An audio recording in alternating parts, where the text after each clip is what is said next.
Everybody. We have had some interesting challenges with storms and connectivity and rain in the Eastern Cape and across the country. But we are finally here. We managed to squeak in with 2 minutes to spare. Good afternoon, everybody, and welcome to this afternoon's webinar. Before we begin, I want to start with a simple question. How many of you in the audience this afternoon, and I know that people are still joining, but how many of you believe that the work you are currently doing in the workplace wellness environment is truly changing organizational outcomes?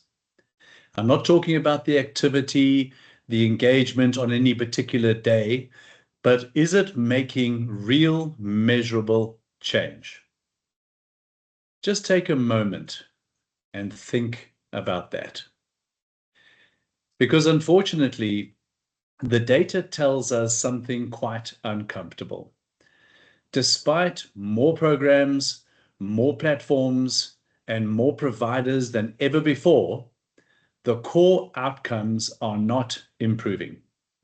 Burnout is rising, disengagement is rising, organizational risk is rising. So today is not just about a wellness conversation, it is actually a leadership conversation. And more importantly, it is a conversation about your role, the people who are here this afternoon, about your role in what comes next. Hi, my name is Steve Rogers. I'm the CEO of Right People, Right Job. We are a registered WWASA service provider and ambassador. Today's session is hosted in partnership with the Foundation for Professional Development, and this is a CPD accredited session. So the intention is practical, evidence-based, and immediately applicable.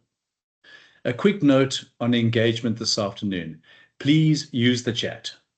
If you have a question, or even if you have a thought, or you disagree with what a speaker has said, please use the chat to share your thoughts. Challenge the ideas being presented this afternoon. Nobody has a perfect monopoly on the truth. Challenge the ideas. We will leave time at the end for discussion. With a bit of luck, we'll be through the content within about 30 to 45 minutes. And at the end, we can encourage questions and engage as much as you'd like to. This session, let's be frank, is more valuable if it becomes a conversation and not just simply a presentation. Right, to go through a few things briefly, we're going to explore 5 things. First, the reality of the workplace wellness crisis. Second, the leadership gap driving that crisis. Third, a framework for thinking differently about wellness. Fourth, how service providers evolve into industry leaders. And then finally, what that means for you in practical terms. Now, I'd like to emphasize something quite important. This is not about doing more. It is about thinking differently about the work that you already do. The next phase of this industry will not be defined by more activity, more programs. It'll be defined by the integration, the leadership, and the measurable impact of what is being done. I'd like to introduce our first speaker, Dr. Vuyokazi Mpogoshe. Dr. Vuyo is a medical practitioner and healthcare executive with extensive experience in clinical governance, managed healthcare, and strategic operations. She currently serves as a board director of WWASA. She has held senior leadership roles, including principal officer of the TebiMed Medical Scheme, chief operations officer at 360 Health, and senior clinical advisory positions at GEMS and PolMed. Her expertise spans healthcare administration, claims adjudication, disease risk management, and cost optimization.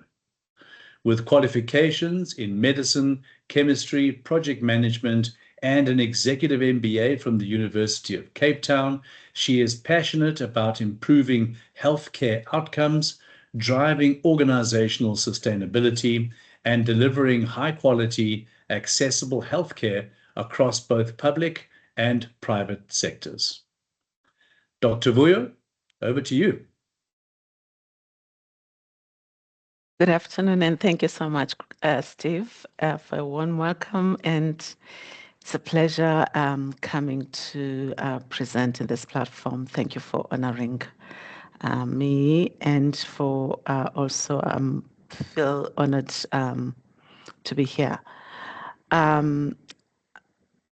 Let us start with an uncomfortable truth. We are seeing more wellness activities than ever before. We're seeing more programs, more platforms, we are seeing more providers, and yet the outcomes are not improving at all. Burnout is at unprecedented levels. Employees are disengaged. Chronic conditions, they continue to be on the rise. And the organization is spending more and more with limited return. So we have to ask a very direct question here when we see this picture. If we are doing more, why are we not seeing better results really? Because this is the moment where most organizations make mistakes. They assume the answer is in more programs, more servicing, more activities. But the answer is not in more. Because the problem is not the servicing. The problem is the leadership. And until we address that, we will continue to add activities after activities without changing the outcomes. That is the crisis we are dealing with. So, the leadership gap is the real problem. Because the real issue is not that we lack services really. The market is full. For that matter, it's populated and very saturated. We have mental health providers, we have EAPs, we have coaches, wellness platforms, and fitness and nutritional programs in place. The problem is not availability really. The problem is the fragmentation. Everything is siloed, disconnected, poorly integrated, and that is where leadership comes in. Because only leadership can ensure that there's alignment of systems, integrated providers, and there's a connection to the strategies of the organization within the wellness. So when we talk about leadership gap, what are we talking about? We're talking about something that is very specific. We are trying to solve a system level problem with a service level thinking, and that really doesn't work. Now that we are here and we are seeing this picture, can I please ask by a show of hands a specific question to you? How many of you have seen organizations running multiple wellness initiatives that do not speak really to each other? If I can just have a sense, if you have experienced this fragmentation in your place of work or at your place of work. Thank you so very much. Noted. That is exactly what I'm trying to demonstrate. That is not a service issue. It's a leadership issue. And that is the gap that this entire session is trying to address. Let us build on that, because this is one of the great paradoxes of our sector. We are totally rich in talent. We are not questioning that. But the coordination is truly poor. Across South Africa, we have highly skilled practitioners, deep clinical expertise, strong coaching capabilities, advanced wellness tools. They're already there. The problem really is not the capacity. The problem is how that capacity is applied. Most providers that are out there They come in independently with their own methodologies, with their own frameworks, and using their own language. From the client's perspective, this creates a lot of confusion. So what do organizations experience? Multiple providers, multiple programs, multiple messages, but there is no integration. And when there is no integration at all, wellness just becomes another series of activities and not a system of change. And this is important for you as a service provider. You may be delivering an excellent work because you have the expertise, but if you are sitting in isolation, its impact and your value will be limited and will be undermined. This is a structural problem that we are dealing with in this sector. And thank you so much. And back to you, Steve.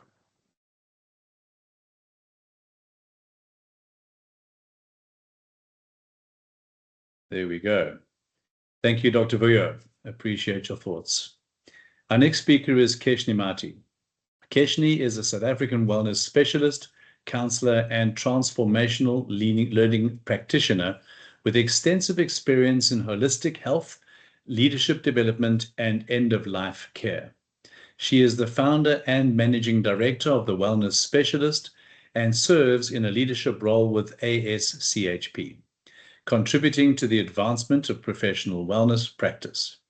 Her work spans corporate wellness, coaching, and training, with a strong focus on integrating well-being into workplaces and communities.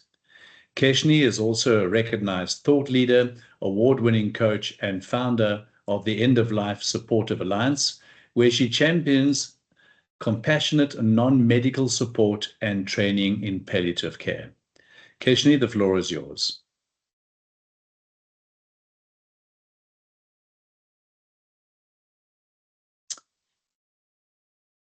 Keshni, are you still with us? Guys, if you can be patient with us today, we have had connectivity problems across the country. So it's possible that Keshni has lost us or she's making some coffee, one of the two. Keshni, are you there? I am, Steve. I'm sorry. Just a moment. No problem. Have you taken control? I have not. I do not see the option. At the top of the screen on the left-hand side, you should see a take control button. Got it. Thank you so much, Steve. And there we go. Happy Wednesday, everybody.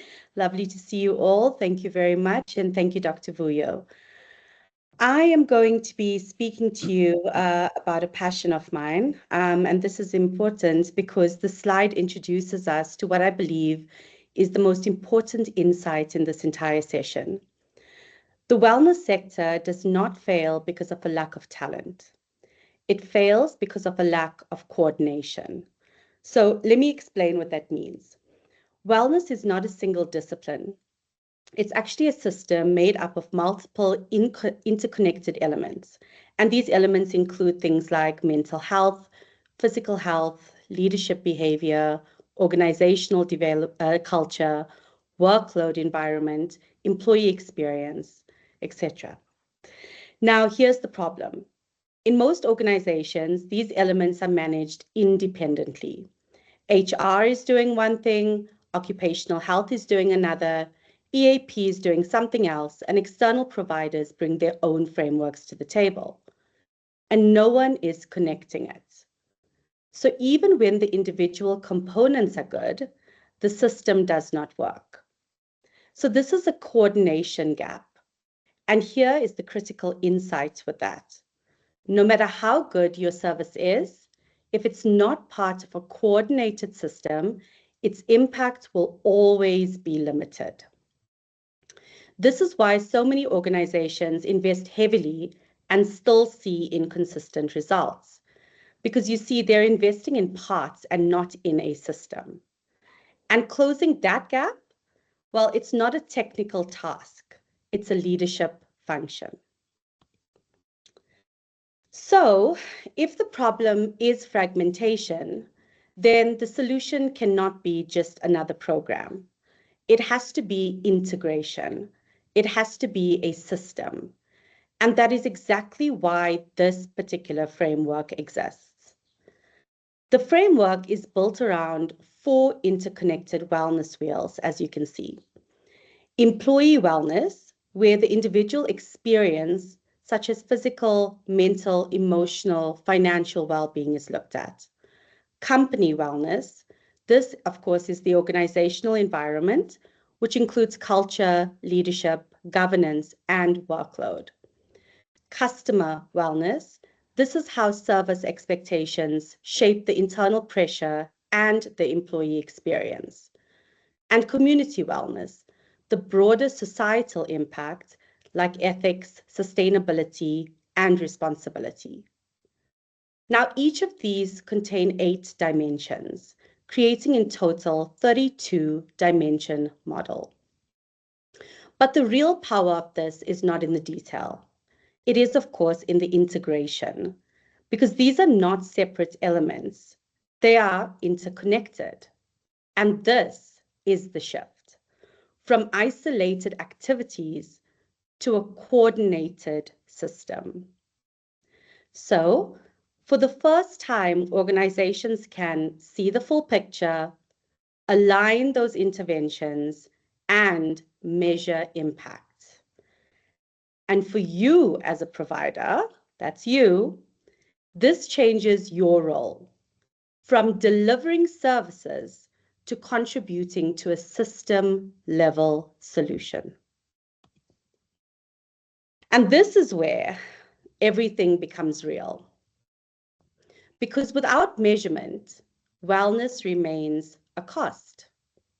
With measurement, it becomes a strategic asset. Most organizations are making decisions based on assumptions. They don't actually know where their risks are, what is driving disengagement, and which interventions are really working.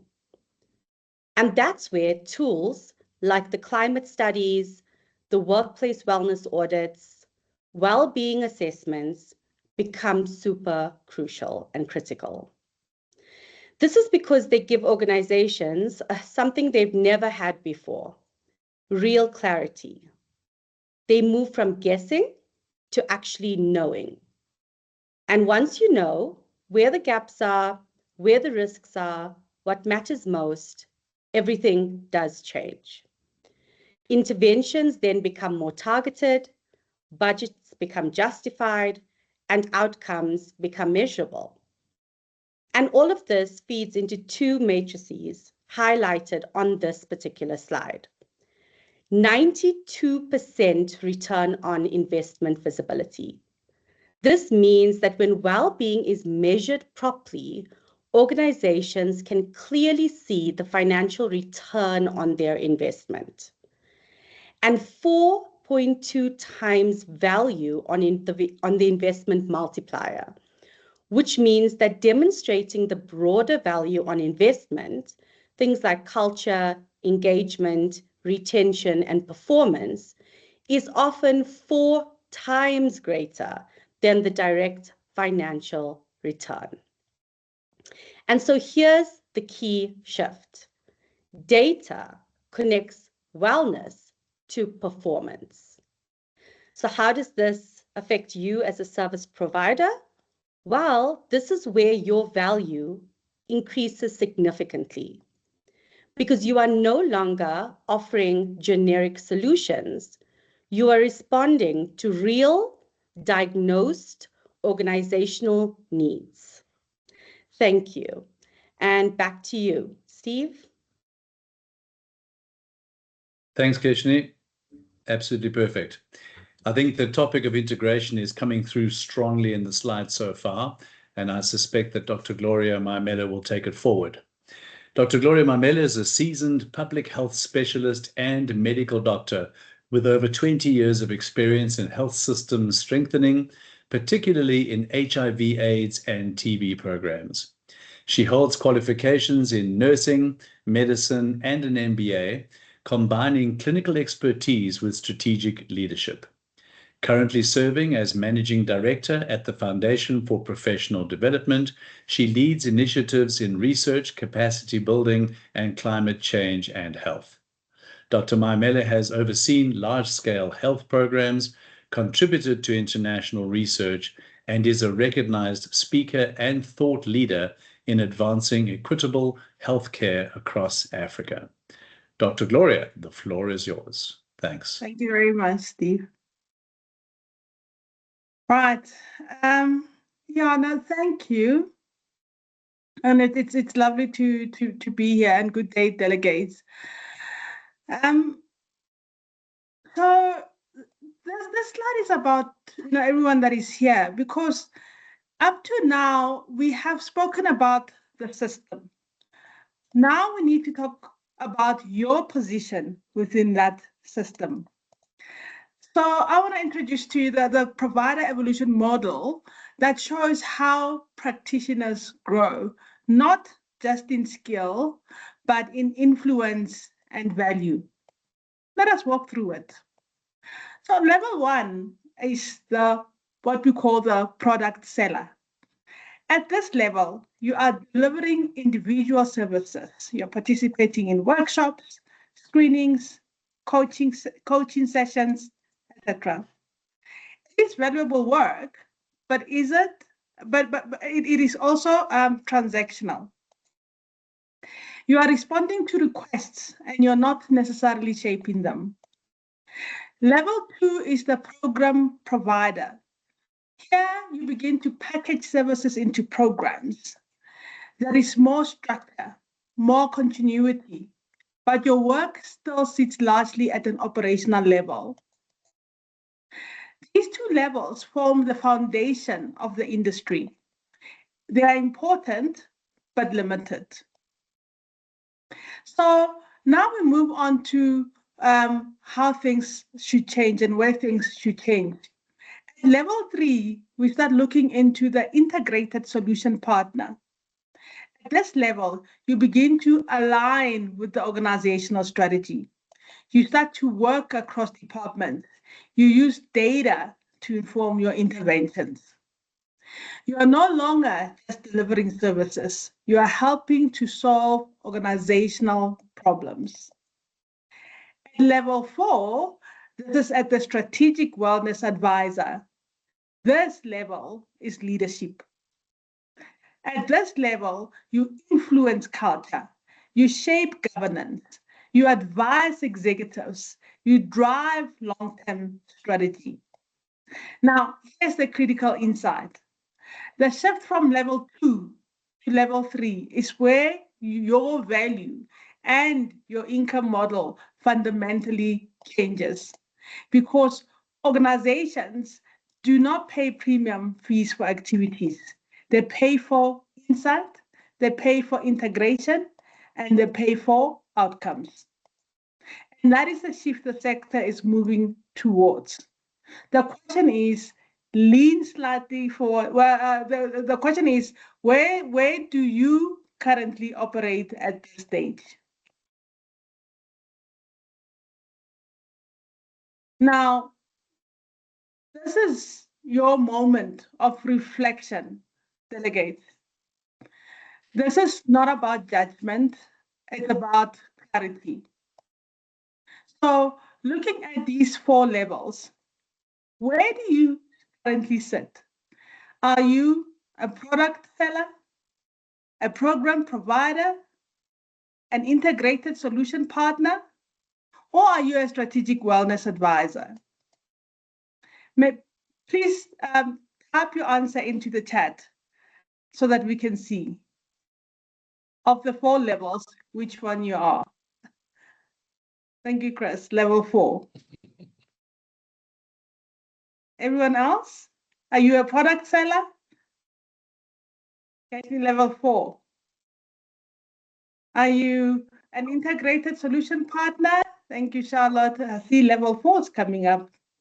Thank you, Edith. Thank level 2, Noktula, program provider.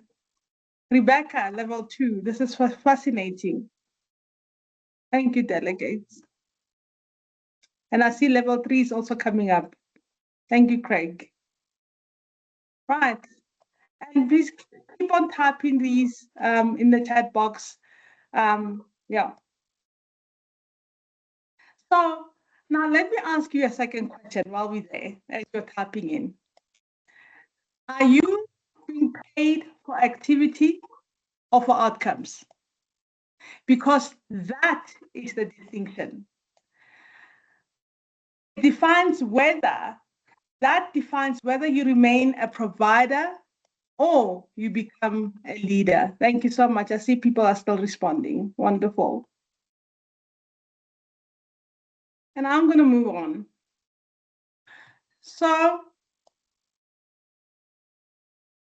this is, let me just, what does it take essentially? Because this is a huge paradigm shift. So what does it take to operate at level 3 and level 4? For some of you who have said you are at level 2 or even 1. Because this is not just about experience. It is about capability. First, systems leadership, the ability to see the organization as a whole, not isolated activities, but interconnected systems. Second, governance, structure, accountability, decision-making. Without governance, wellness remains reactive. The third one is strategy, aligning wellness with organizational goals, risk management, performance outcomes. The fourth one is data and AI, understanding diagnostics, analytics, and emerging tools, because data is now a leadership language. Fifth is financial leadership, understanding return on investment, value on investment, budget impact. Because executives do not respond to good intentions, they respond to numbers. And finally, data science, decision science, the ability to navigate complexity, evaluate evidence, and make sound decisions. Together, these capabilities define the difference between a service provider and a strategic leader. So the previous speakers have said that this is not just a wellness issue. It is a global leadership issue. We are seeing right now institutional fragility. We are seeing a lot of geopolitical instability. We are seeing social and economic disruption. We are also seeing rapid technological change. And at the same time, trust in leadership is declining.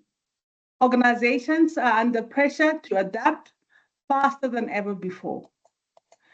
And here's the key point. The complexity of the world has increased faster than leadership capability has evolved.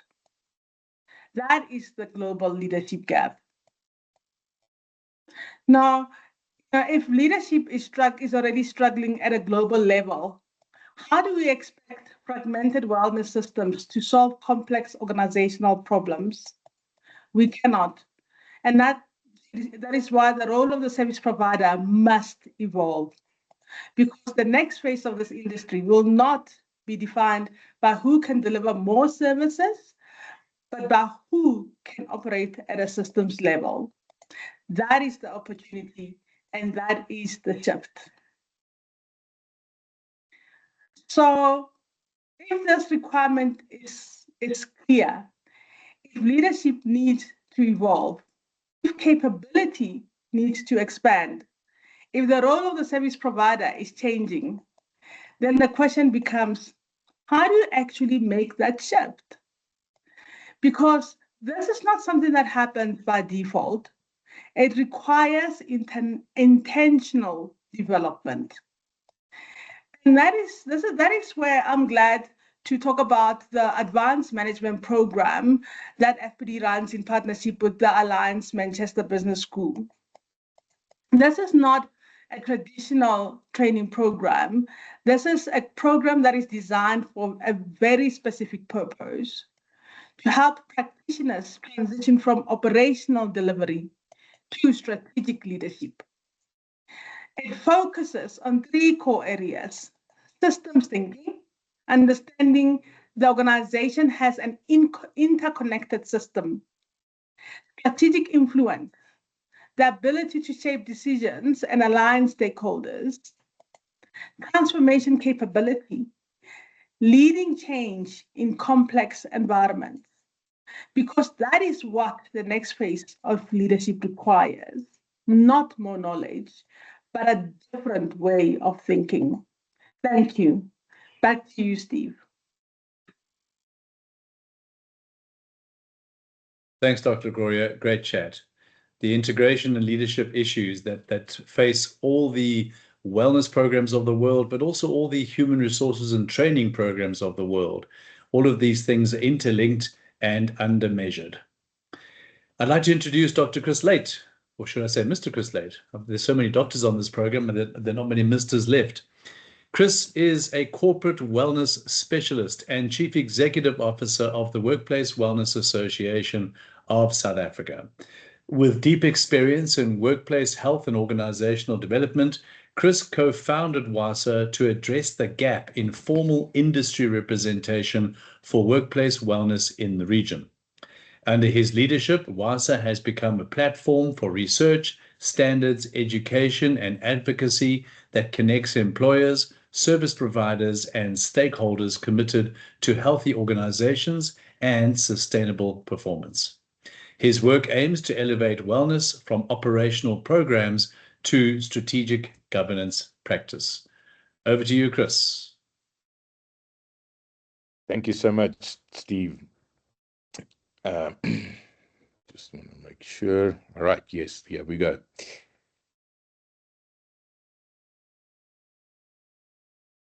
One second, sorry, just navigating. There we go. So, ladies and gentlemen, let's just frame leadership within the future environment. As mentioned, the world is becoming more complex, more interconnected, and more unpredictable. And in that environment, fragmentation fails. I guess we can say that leaders who will succeed are those that can integrate systems, influence strategy, use data intelligently, build governance, lead transformation, and shape ecosystems. Because here's the shift. Wellness is no longer a support function. It's a performance lever. And those who understand that is positioning themselves accordingly and will define the future of this industry. We have seen organizations spend hundreds and hundreds of thousands of rands on wellness with no measurable impact. The moment we introduce diagnostics and align providers, everything, however, changes. No more activity, just better coordination. So what does this mean to you as a service provider? It means the game is changing. The market is moving, well, from fragmented services to coordinated ecosystems. And your opportunity is this. First, position yourself in the ecosystem, because standing alone in a fragmented market is a high risk. Secondly, access clients through data, through climate studies, through audits, through assessments. Organizations begin to understand their real needs, which means You are no longer just chasing work. You are responding to a diagnosed demand. Thirdly, build credibility. Through standards, accreditation, and alignment, you move from supplier to trusted advisor. Fourthly, collaborate. Do not compete, because the biggest opportunities are not won individually. They are delivered collectively. Fifthly, grow through insight. Access to research and data positions you as a thought leader. And finally, scale your impact and obviously your revenue. Because better positioning, better access, better collaboration leads to larger engagements, longer term relationships. Yes, it's also stronger, and high value work.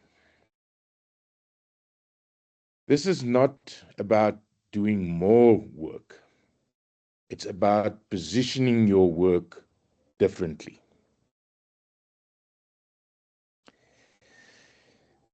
Let me leave you with this.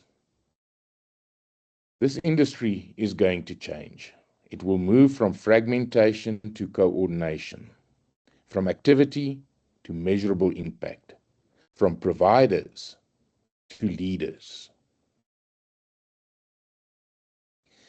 The question is not whether the shifts will happen. It will. The real question is, where will you be when it does? Will you be competing in this current fragmented market?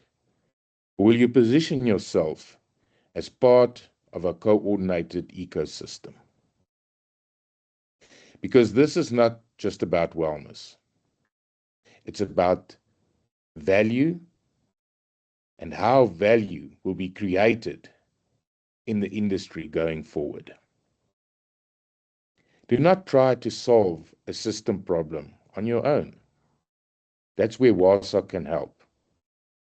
And let us build it together. Thank you. We will now open the session for questions and discussions. Back to you, Steve. Thanks, Chris. Right. Great, everybody. Last time we met like this, there were some fantastic questions from the floor. So who would like to start the ball rolling? Because last time we had some really good discussions for a good 15 or 20 minutes, as I remember it. I saw lots of hand clapping earlier and lots of thumbs up for various positions being made by the speakers. So it would be good to hear from you as to what you saw today that either you thought was useful and informative, or what you thought you maybe disagreed with, and maybe you wanted to make a point or ask a question. Please do. Steve, may I ask Dr. Gloria just to give us a bit more information on the course that Manchester is presenting? That seemed very interesting to me. Sure. Gloria, are you making coffee or are you online? Yes, I should be making coffee because my feet are cold. Thank you for this. And yes, so this is as I mentioned earlier on, this is an advanced management program that is run by FPD in affiliation with Allied Manchester Business School. And I am alumni on this course, so I know from experience what this is about. But it is a course that transitions one from just being a manager to being a transformational leader. A course that allows you to think about what we're talking about, to think about systems, the systems thinking kind of a critical thinker as you run organization, to figure out whether, whether it be how you manage your stakeholders, how you manage your, the financial management of the system, or the bits and pieces as you go along, strategic thinking, thinking about VUCA. The world right now as it is, it's volatile, it's uncertain, it's ambiguous. And how do you bring in that thinking to foster transformation, but also wellness, within your organization, understanding the needs of we talked about the framework, the integration, the employee wellness, company wellness, customer wellness, community wellness. So it is, something that where you go in as a leader and you learn more about how do you, foster those integrated systems, because as I think it was Keshni who said, wellness, data, connects wellness to performance, and the course itself is just to get you to thinking in that sense. As I said, the course has we have about 8 modules that you will be going through, and what is nice about it is that it is asynchronous online, so it allows managers, leaders like myself who are extremely busy, to be able to do this at my own time, at the in my own home, without having to worry about the need to attend classes. I've done an MBA, as we mentioned earlier before, but I've seen the value in still doing this course, because it also allowed for application, to take my organization and use that organization and apply what I've learned directly to that, and then immediately start seeing changes. So that's what it's pitched at, and it's obviously it's a global course. It is at a fraction, if I may add, because it is at a fraction of what we're seeing, these global courses that cost an arm and a leg. A course like this easily costs around $50,000 US, and because we want to promote access, and I'm very passionate especially about the African region. We want to promote access, and so it's pitched at a fraction of the course at around $3,000 US. But as I said, I've been part of that journey as a student, not even as a student, and it was really a worthwhile journey. So thank you very much. I hope that answers your question. Yes, well, if I can summarize it, or what really struck me is the systems thinking, and then the transformational wellness aspect. But it seems a very good course, and I think what we'd like maybe to contribute from WASA's side is that if you are a WASA service provider or want to become a WASA service provider, we'll be happy to offer a 5% discount from if you are a WASA service provider. So please make contact with us regarding that. And thank you, Dr. Gloria. It really does seem very interesting. Thanks, Chris. We are short of questions. The team is very quiet today, not like last time. Yeah. Chris, can you just take us through the QR code on the screen and the receiving of a free ebook? Yes. So, ladies and gentlemen, please, if you wouldn't mind taking a picture with your camera and go to the online form. And just give us some feedback. It is important, obviously, from a CPD point of view, to understand if you did get value out of the session. Also, very importantly, indicate that that's where we will be able to capture information.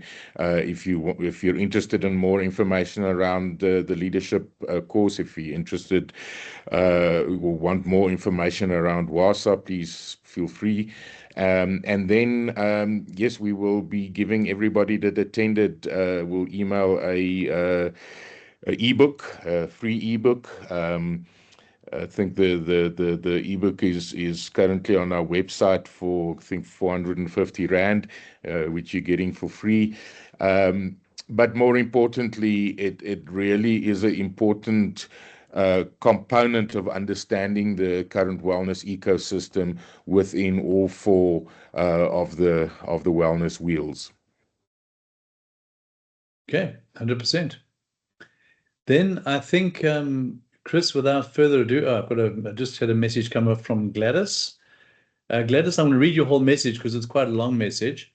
Immediately, I'm thinking about getting management to become champions in wellness and that it be part of their KPIs or part of performance management, with wellness becoming a core, being lived by management first and cascading down to employees.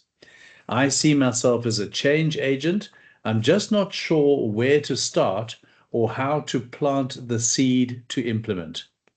Thanks, Gladys. Chris, your thoughts? Or Gloria, Keshni, anybody wants to add into that question?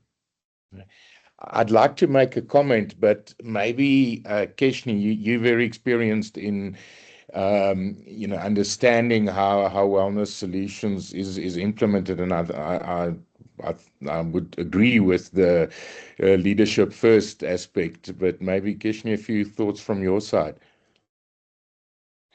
Yeah, so thank you for that.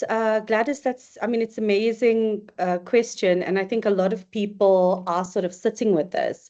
When you see yourself as a change agent, but you're just not sure where you want to begin. And planting that first seed would perhaps be to look a little bit about your own lived experience and seeing how wellness and well-being has played out in that, and how the new information that you have now received with regard to WASA and the wellness audits and all of the data. I'm very excited by data, and leadership likes to listen to data, and they like to see something tangible come out of it. So when they do see that and they understand how to translate it into ROI, by default, it impacts positively the employee experience as a whole. So I would say the first part would be to get involved, to collaborate, like we said, instead of competing in the landscape, to hear from other leaders. And WASA is a great place for you to be able to do that. Talk to other people about how they've navigated the spaces, almost like a buddy system. And then find a way then for you to be able to adopt and be inspired by the parts that have been created for you, as well as, the current leaders within your circle, to also ask them about how they see the whole wellness landscape as well. So that's what I would say, collaboration and lived experience. Thanks, Keshni. Karabo, your hand was up, and Stefina, I see you as well. Karabo, do you want to unmute yourself and ask a question or make a point? Or did you go and make coffee? One of the two.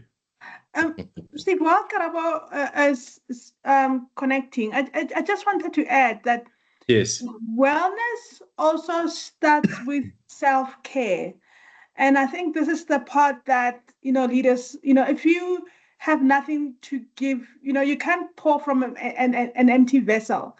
So there's an element that, even as a leader, leading complex organization, if, you need to also be able to look after yourself, to address issues that also affect you personally, and to lead by example, and that way when people see you, then you kind of like integrate that culture of wellness within an organization. So I just wanted to add that bit, that as leaders who are talking about wellness, who are championing wellness, that we also need to lead by example and make sure that we also take care of ourselves. Thank you.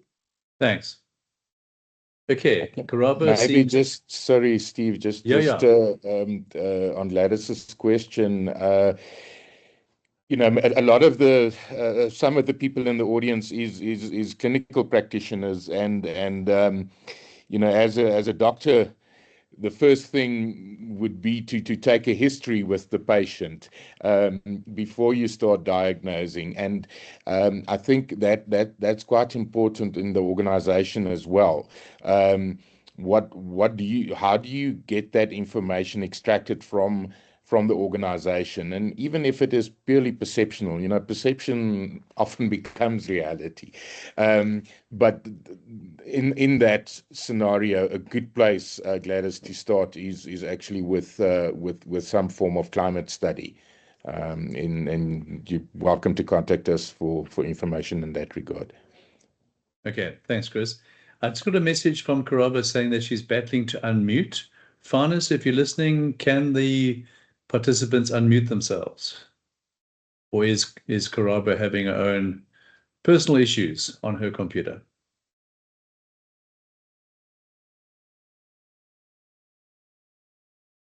Okay. Not getting an answer on that one. Farnes just says, okay, go for it, Karaba. Apparently you should be able to unmute now. Any luck? While you're doing that, shall I also go to Stefina? Are you there, Karaba? Yes, I'm here. By Okay, the way, great.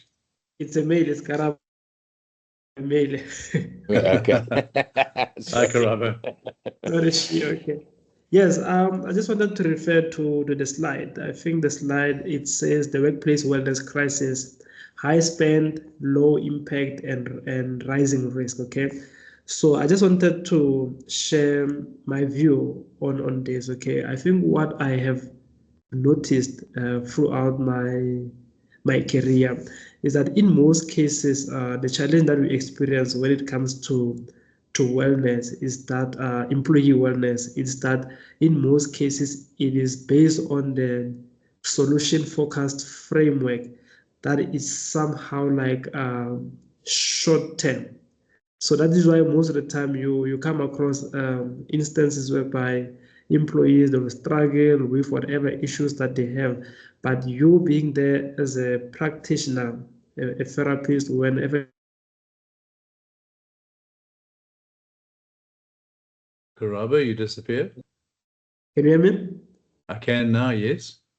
Yeah, so I think it does get difficult for you to try to ensure that you assist with the presenting issue because of the framework that we tend to use whenever we are in practice, which is a short-term approach, if I can put it like that. Yeah. Yeah. Great. Chris or Keshni or Gloria, any comments on that? Vuyo? Yeah, maybe Dr. Vuyo, it's I think you've got a lot of experience with that, and then also maybe Dr. Gloria, the idea around support and I think Keshni, maybe you can go first, just in terms of the environment and all I'd like to add is, don't ever underestimate your contribution, Karaba, however small or big, it doesn't matter. It's just the continuation of that is so important. But yeah, Keshni, what's your thoughts on the larger ecosystem? I absolutely agree with you. Yes, I think small steps make a huge difference. And sometimes we don't realize our impact. But I do understand where Karaba's coming from, because sometimes our scope of practice does define exactly what we do out there, especially if you walk in as, for example, a counselor. We look at within our scope and we see how far we can go with that. So he mentioned short-term interventions. But wellness is about, and well-being is about planting a seed so that the individual themselves can take accountability for moving forward. So part of that element is about empowering them to learn the skills that they need to be able to change behavior, impact others, and on an environmental level, we want to create a culture of wellness rather than just an individual who is well. So I think that from that standpoint, just extending our scope of practice a little bit to rehumanize it to the point that we're looking at the individual, but also within the greater scope of things, seeing everyone is capable of touching 10 others. So even if you are only able to see them for a few moments, they themselves can impact others in those moments, and so it flows. And I think that's important from a culture perspective. Cool. Thank you. Okay, we're moving on to Stefina. You had your hand up a little while ago. Would you like to unmute and make a comment or ask a question?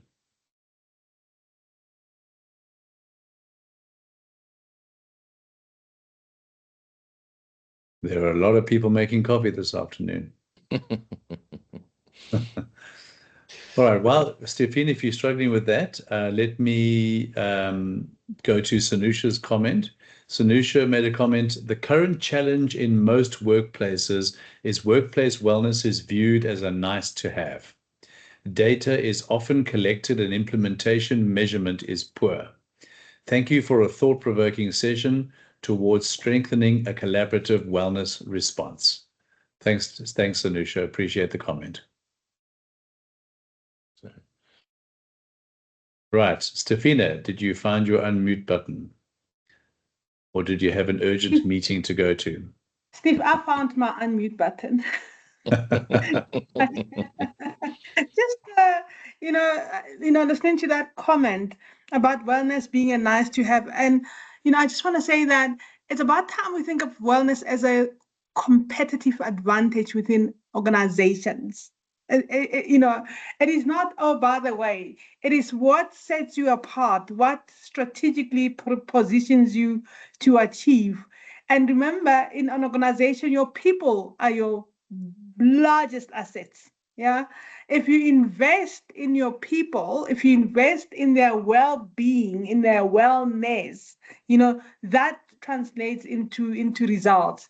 So a smart leader starts thinking, how do I make sure that my organization is set apart, and how do I make sure that I integrate wellness to a point where it drives us to succeed? And you can put in metrics within the organizations, that you can measure that. But it sounds cliche, but a happy organization, a happy and well organization is a successful organization.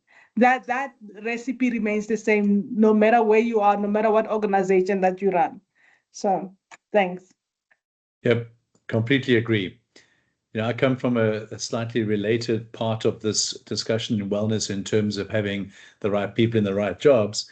And again, this is an area of management where companies think they can ignore the people aspect of performance and the people aspect of development. And yet it's a very crazy idea to leave that behind. Nozuko, can you unmute yourself? Yes, thank you very much. I have a slightly different question. Sure. I see thanks, by the way, for an amazing presentation. Thank you. I have a different experience now where I am, where people just shy away from using a bouquet of wellness interventions that are made available. And they simply just don't join or don't go or don't participate. And I think it's a comprehensive, a very, very comprehensive a service provision that is being made available for them. How do I get people to actually have interest in and not see wellness as a, by the way, the organization is doing this to quiet us down and to just keep us, very warm, and see it as something that is take mental health very seriously for their own selves and everything else that is being provided. If anybody can help me with that, I would be grateful. I'm going to ask for fastest fingers first from Keshni or Gloria or Vura or Chris, who would like to grab that. I'll go quick and then make time for everyone. Buy-in. To make wellness delicious, to get buy-in. This takes the old WFM theory. Do you guys know the old WFM theory? What's in it for me? Yeah. Right? So every single person out there wants that WFM, what's in it for me? And so when we pose wellness as a nice, here you go, here's something free for you, a little squishy ball, the employees become, and individuals like us, we become desensitized to its impact. So the way that I see it is, for true buy-in to happen, it has to be something that is co-created. And I think this is where it's lacking. What exactly do people want? Why do they want it? And how does it impact them outside of the corporate space? And that's where the WFM comes in. Am I getting the skills that I need now to impact my home, my finances, the petrol costs, something that goes beyond what the organization needs? Thanks. Good points. Chris, you put your hand up. Would you like to add to that? Yeah, maybe I see Gloria's hand was before me. Gloria, do you Okay. want to go and then I'll follow? Oh, sure. Yeah, thanks, Chris. Absolutely. I couldn't agree more with Kashni about the what's in it for me.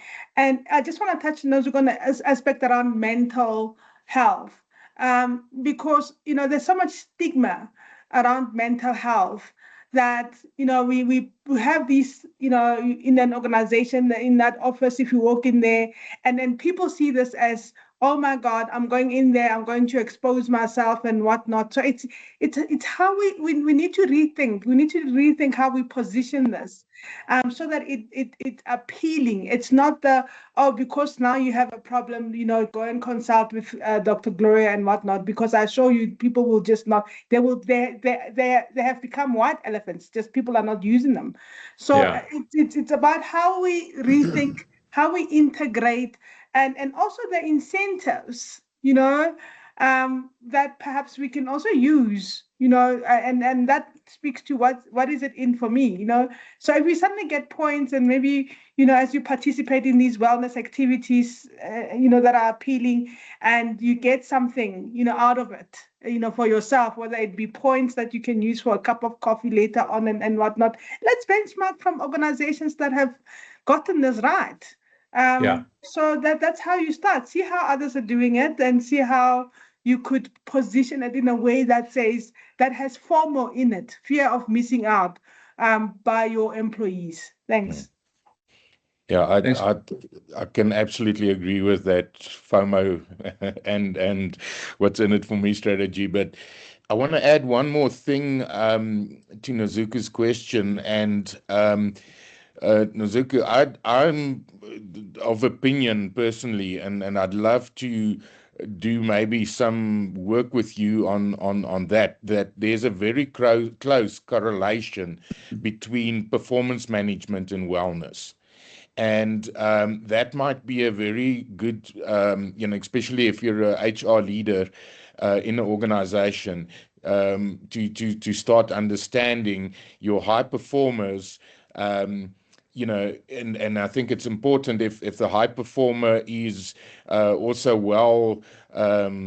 the well-being is important to sustain that. Otherwise, your high performer is going to burn out. So I think once people start seeing that, and once people start understanding, but that high performer is really actually applying and practicing workplace wellness, the others will follow. I'm quite sure of that. Yeah. And Chris, one thing to add to that is the issue of trust.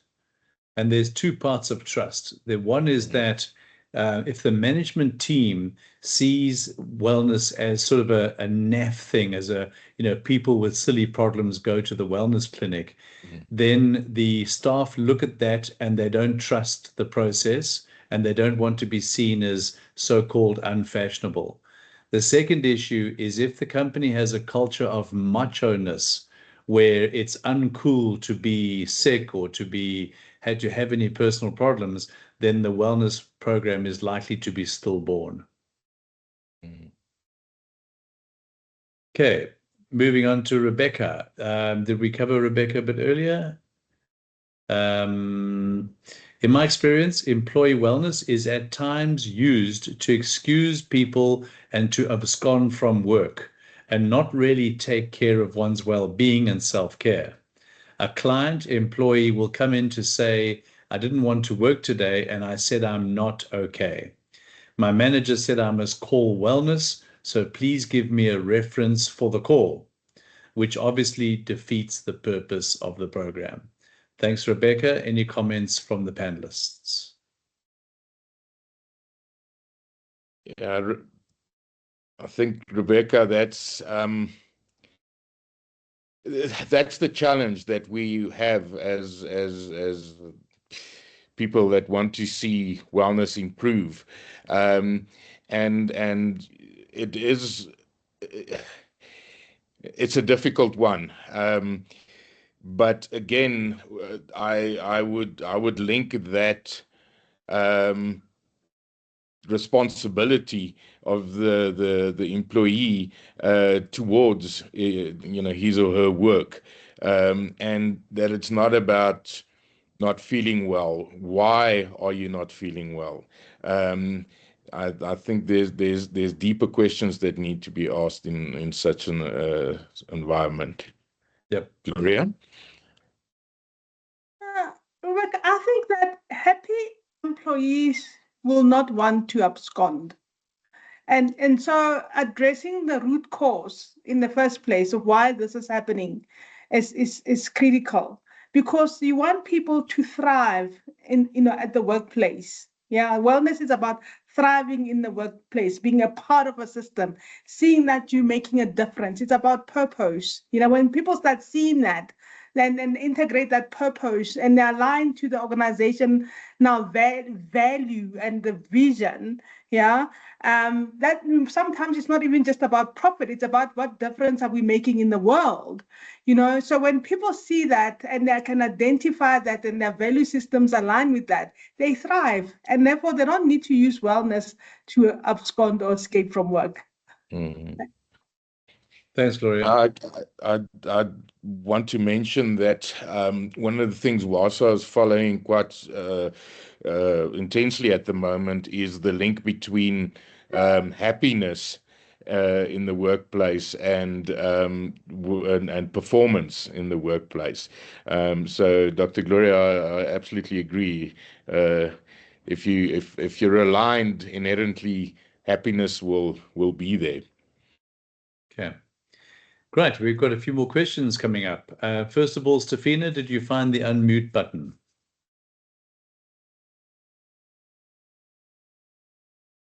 You have your hand up. I'm assuming that you're ready to talk. If you can just hit that mute button at the top of your screen on the right-hand side, there should be an unmute button there. Otherwise, Paul, can you step in the meantime? Paul, you had your hand up. I did, yeah. Thanks, everyone. Thanks. Sure.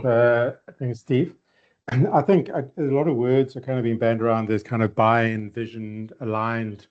And I think the only way you can actually get that is by targeting or focusing on senior executives, as in the management board. EAP, if we take it, EAP as an example, it's kind of bought and sometimes can be seen as a bit of a grudge purchase, and senior management don't really see it as a product for them.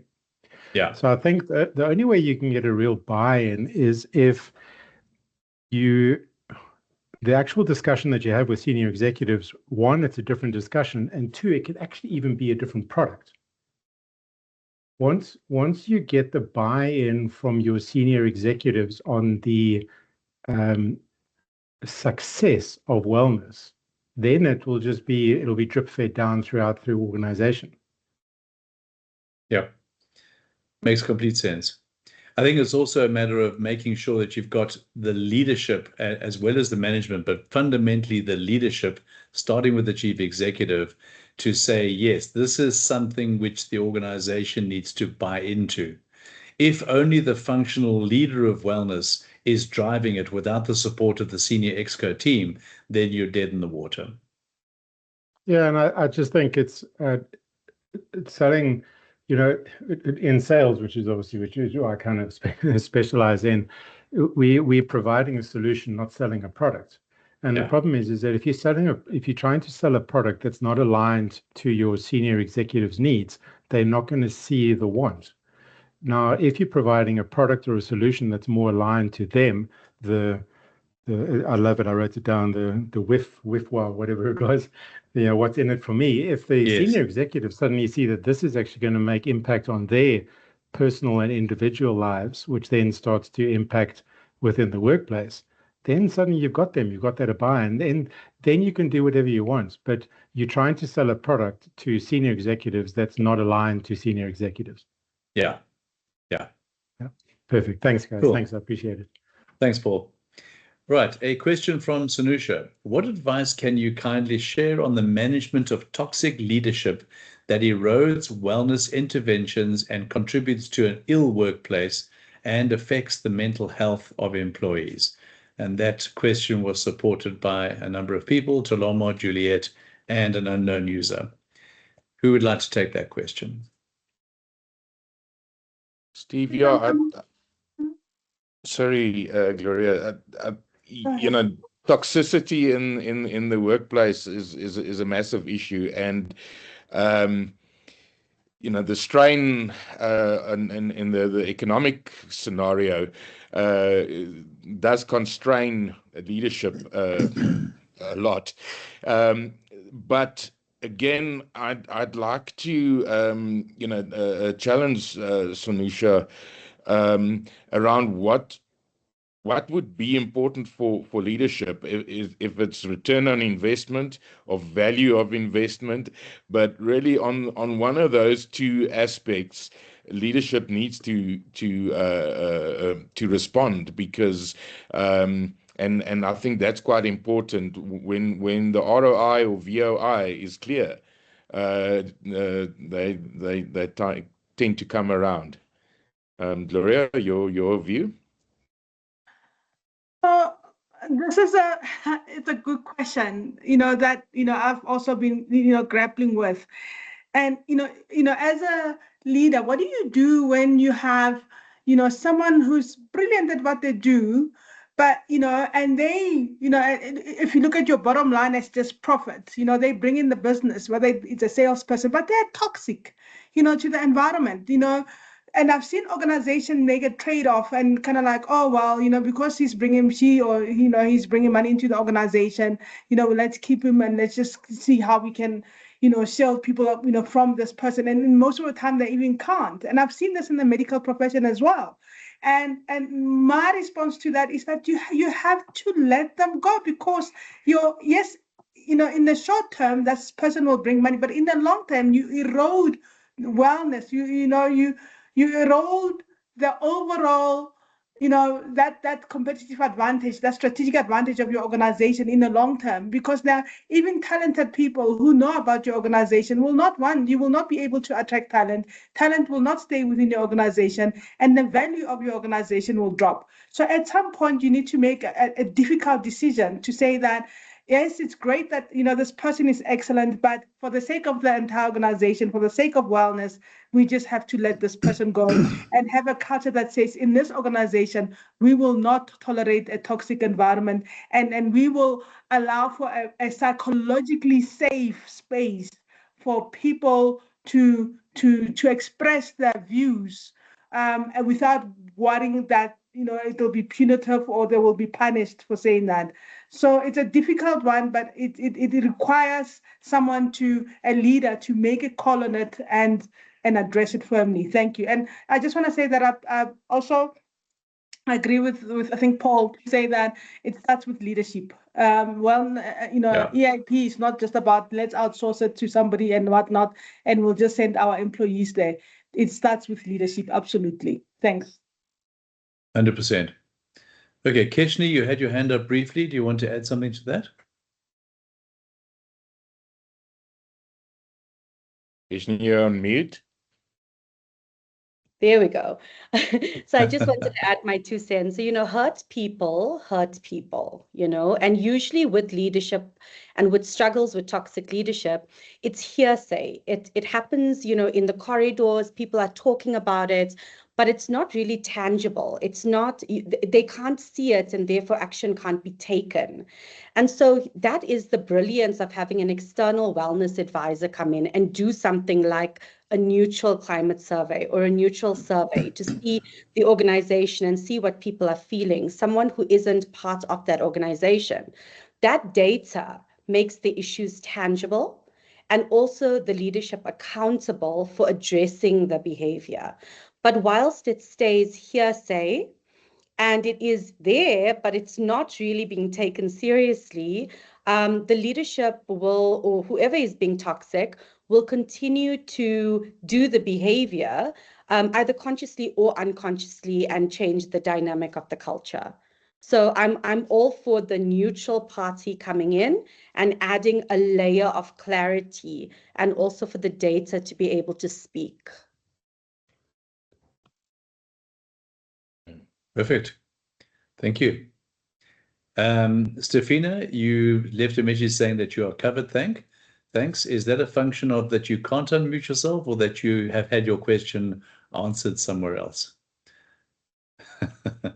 Otherwise, we are fantastically over time, and thank you so much for all the comments, all the questions. We really appreciate the interaction. It makes a big, big difference to the presenters and to the panel to hear what's going on and to get the questions from the team.